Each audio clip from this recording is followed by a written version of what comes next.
Licensing. This is something we all need to be aware of, right?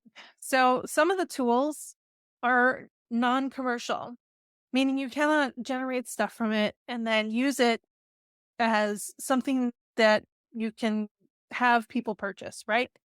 Commercial goods. You will need to look at each one of the tools and make sure that they can be used for commercial purposes.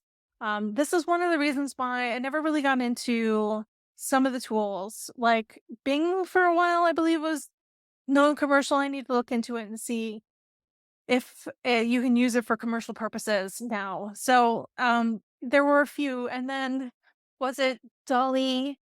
Like the original Dolly, you couldn't use it for commercial purposes. A lot of the tools are getting very fuzzy in my head now, like 2 years into this into this new field, and I can't remember because it just keeps changing and changing. So we'll have to look it up. But one of the things to do is to look at the licensing, make sure that you have the rights to use what you generate in commercial goods. Luckily, ChatGPT, OpenAI, whatever you generate from the API, also Claude and Anthropic currently all allow commercial use of whatever you generate, which is great. This doesn't have anything to do with copyright, by the way. A lot of people will think, oh, well, I can use it for commercial terms. Then it must mean that it could be copyrighted. But no, copyright is a totally separate thing. We're not going to get into it here today because that is another whole legal gray area that we're still figuring out what it means and what we care about. But for commercial purposes, it's important to make sure that the tools you use are available for commercial purposes. Okay, so again, read the terms of service, read the terms of usage information, and make sure that whatever you do can be used for commercial purposes. Okay, that's a pretty easy thing to to look up. But like I said, some of these things change every now and then. Ho.com in the beginning was also non-commercial. And a lot of people were just like, oh, but I love it. It's so easy to use these bots. And then I told people, well, don't do it. Just don't do it right now because they don't allow commercial use of whatever you generate. And then like 2 months later, I think they turned around.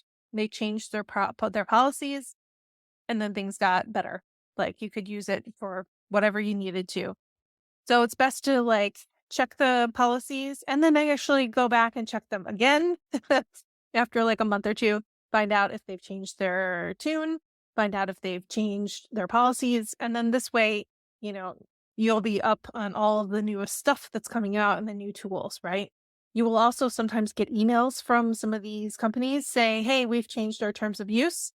It's definitely a good thing to just like scroll through, scan the changes and see if any of these have anything to do with commercial rights, because I believe that's one of the most important things that we need to be careful about. You don't want to be caught using them for commercial purposes when they've told you can't, right? Now, how they're going to do that, I have no idea.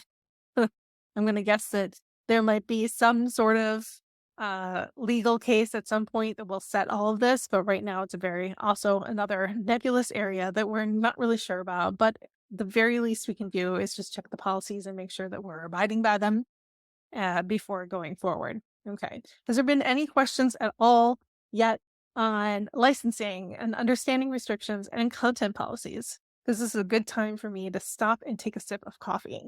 Okay.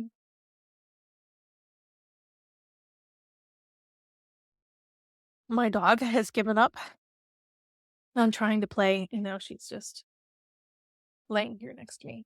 She's such a good girl. Keeping my hip warm today. All right, let me see. Is Playground the same use terms? Yes, it is. Playground API, OpenAI is pretty generous actually with the commercial terms. They're not ones that I think too much about or worry about because they've been pretty open and generous from the beginning, which is nice. Same with chat. I agree. Oh, yes. So Ariadne is also saying that, and if you need to cover your butt, if you need to cover your butt too, you can always take screenshots of the terms of use and date that file so that, you can be like, "Hey, this was the terms of use at the time that I used it. So we're all good," right? It's a good idea, Ariadne. I agree with that. Thank you. All right.